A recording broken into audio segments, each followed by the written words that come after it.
Dubai. Tutur namin kayo sa bahay namin dito sa Dubai. Okay? Wala. Okay. Ito yung CR namin, ito. So, dito na yung washing machine. Andito na yung CR namin. Bata, sabi mo. Dito yung bathtub Bata. Naglalabas si Pope, yan. Naglalabas si Pope ngayon. Ito yung bathtub namin. Okay? Ito tayo sa loob ngayon. Ito sa loob.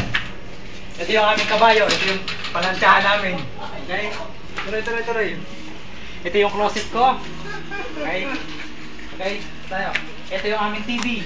Ito yung aming entertainment showcase dito. Habang nanonood din. Gary, ito yung magiging pwesto mo. Ito. Bakante. Dito kung bakante. Sinireserve ko talaga ito para sa'yo. Ito naman, isang kasama namin na nagkatrabaho sa airport. Ito yung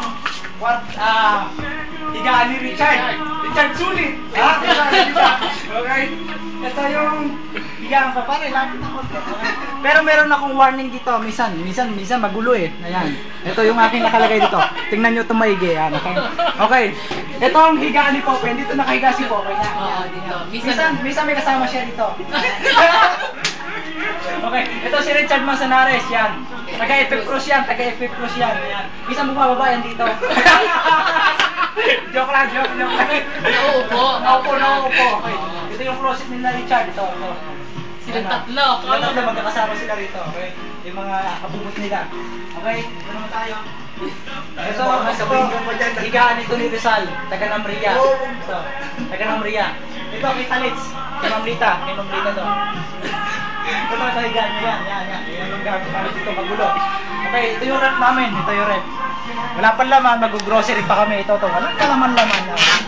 Mag-grocery pa kami. Yung inumin namin. Ito yung inumin namin ito, bisan. Kasi sa Dubai, mahal ang tubig.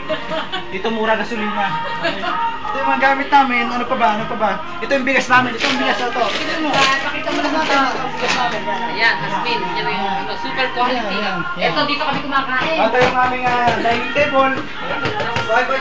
Sabihin mo yung Bed space lang to pero ang presyo dito sa Pilipinas nako. Isang Isang tao, tao 8,000 na yun.